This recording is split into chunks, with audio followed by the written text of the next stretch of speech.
প্রিয় দর্শক, এই পর্বের মাধ্যমে আমি আলোচনা করব চেক প্রতারণার শিকার হলে কি করবেন। আপনি কাউকে টাকা ধার দিয়েছেন তার প্রয়োজনে। টাকা দেওয়ার সময় বলেছেন, ভাই তোমাকে যে টাকা দিলাম তার প্রমাণ তো আমার কাছে রইল না, আমার তো কিছু প্রমাণ দরকার। যাকে ধার দিলেন সে বলল, ভাই এই যে আমার চেক, এই চেক তোমাকে ফাঁকা স্বাক্ষর করে দিলাম, এখন বিশ্বাস হলো তো? আবার আপনি ব্যবসায়িক লেনদেন করেছেন, বাকিতে লেনদেন করার জন্য গ্রাহকের কাছ থেকে ফাঁকা চেক স্বাক্ষর করে নিলেন। এবার যাকে টাকা ধার দিয়েছিলেন বা ব্যবসায়িক কারণে যাকে বাকিতে মালামাল দেওয়ার টাকা না দেওয়ার জন্য ভাবছেন, তার চেক তো আমার কাছে আছে, সুতরাং চেকের টাকা তুলে আনি। তারপর ব্যাংকে গিয়ে ব্যাংকের কাউন্টারে চেক দিলেন। ব্যাংক অফিসার আপনাকে বলল অ্যাকাউন্টে টাকা নাই। আপনি বললেন তাহলে লিখিত দেন।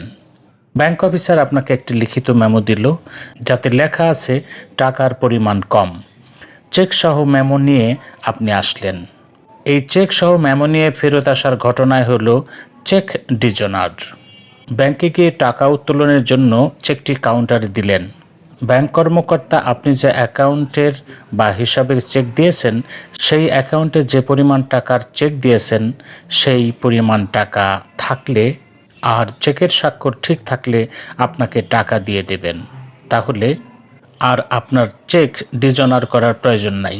আর যদি যে হিসেবের চেক দিয়েছেন সেই হিসেবে বা অ্যাকাউন্টে টাকা না থাকে, বা যে পরিমাণ টাকার চেক দিয়েছেন সেই পরিমাণ টাকা না থাকে, তবে ব্যাংক কর্মকর্তা তখন বলবে যে অ্যাকাউন্টে এই পরিমাণ টাকা নাই। তখন কেবল চেক ডিজনার করার প্রশ্ন আসে। চেক ডিজনার করার জন্য আপনাকে ব্যাংক শাখা ব্যবস্থাপকের কাছে গিয়ে চেক ডিজনার করার বিষয়টি অবগত করুন। শাখা ব্যবস্থাপক প্রয়োজনীয় কাজকর্ম বা পদ্ধতি সেরে আপনাকে চেক ডিজনার করে দিবেন। এরপর আপনার চেক ডিজনার করার মামলার কাজ শুরু করতে হবে। চেক ডিজনার করার শর্তসমূহ। চেক ডিজনার করার কিছু শর্ত আছে। চেকের উপরে যে তারিখ লেখা আছে সেই তারিখ হতে 6 মাসের মধ্যে আপনাকে চেক ডিজনার করাতে হবে। ব্যাংক হিসাবে পরিমাণ মতো টাকা থাকলে আপনি চেক ডিজনার করাতে পারবেন না। ব্যাংকিং সময়ের মধ্যে আপনাকে চেক ডিজনার করাতে হবে। চেক ডিজনার মামলার শাস্তি। চেক ডিজনার মামলায় 1 বছর মেয়াদের কারাদণ্ড বা চেকে লিখিত অঙ্কের 3 গুণ অর্থদণ্ড অথবা উভয় দণ্ডে দণ্ডিত হবে। কোন আইনে চেক ডিজনার মামলা করতে হয়? হস্তান্তরযোগ্য দলিল আইন অ্যাক্ট 1881 এর 138 ধারা মোতাবেক চেক ডিজনার মামলা করতে হয়। চেক ডিজনার মামলার পদ্ধতি কি? প্রথমে আপনাকে ব্যাংকে গিয়ে চেক ডিজনার করে নিয়ে আসতে হবে। এরপর চেকের টাকা পরিশোধের জন্য 30 দিন সময় দিয়ে উকিল নোটিশ বা লিগ্যাল নোটিশ দিতে হবে। উকিল নোটিশ প্রাপ্তির 30 দিনের মধ্যে টাকা পরিশোধে ব্যর্থ হলে পরবর্তী 30 দিনের মধ্যে মামলা দায়ের করতে হবে। কিভাবে উকিল নোটিশ প্রেরণ করতে হবে? যে ব্যক্তিকে নোটিশ দেওয়া হচ্ছে তাকে সরাসরি নোটিশ প্রদানের মাধ্যমে উক্ত ব্যক্তির সাধারণ বা সর্বশেষ জ্ঞাত আবাসস্থলে বা ব্যবসা প্রতিষ্ঠানের রেজিস্ট্রিকৃত ডাকযোগে প্রাপ্তি স্বীকার পত্র রেজিস্টার্ড এডি নোটিশ প্রেরণ করতে হবে। বহুল প্রচারিত দৈনিক জাতীয় বাংলা পত্রিকায় বিজ্ঞপ্তি আকারে নোটিশ জ্ঞাত করাতে হবে। চেকের মামলা কোন ধরনের মামলা? চেক ডিজনার মামলা একটি ফৌজদারি অপরাধ মামলা। চেক ডিজনার অপরাধ যখন সংঘটিত হয় হস্তান্তরযোগ্য দলিল আইনের 138 ধারা মোতাবেক যদি কোনো চেক ব্যাংক কর্তৃক তহবিল না থাকার কারণে প্রত্যাখ্যাত হয় এবং আইনগত নোটিশ প্রাপ্তির 30 দিনের মধ্যে চেকের অর্থ পরিশোধ না করা হয়, তখনই অপরাধ সংঘটিত হয়েছে বলে ধরা হয়। অর্থাৎ শুধু চেক ডিজনার করে মামলা করা যাবে না, আইনি নোটিশ প্রেরণ করতে হবে। চেক কতবার ডিজনার করা যায়?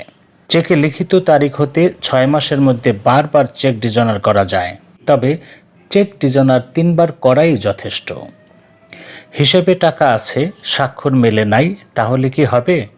হস্তান্তরযোগ্য দলিল আইন 1881 এর 138 ধারায় কেবল পর্যাপ্ত তহবিল না থাকার কারণে মামলার কথা বলা হয়েছে। দণ্ডবিধির 420 ধারায় প্রতারণার মামলা করা যায়, তবে দুইটি পৃথক পৃথক অপরাধ।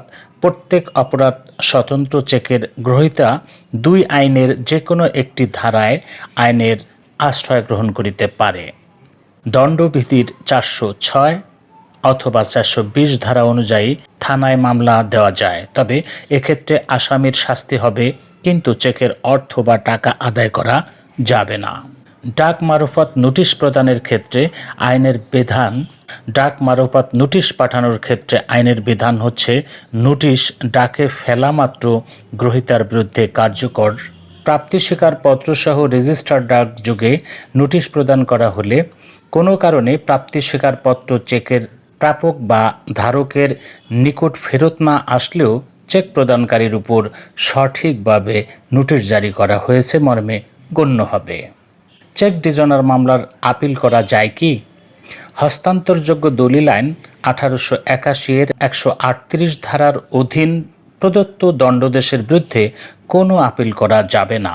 যদি দণ্ডাদেশ প্রদানকারী আদালতে প্রত্যাখ্যাত চেকে উল্লিখিত অঙ্কের 50% অর্থ আপিল দায়েরের পূর্বে জমা না করা হয়, অর্থাৎ চেকে উল্লিখিত অর্থের 50 ভাগ জমা দেওয়ার পর আপিল করা যাবে। আজ এ পর্যন্তই। কথা হবে, দেখা হবে পরবর্তী কোনো পর্বে। সে নাগাদ ভালো থাকুন, সুখে থাকুন, শান্তিতে থাকুন। আইন মানুন, আইন জানুন। আসসালামু আলাইকুম।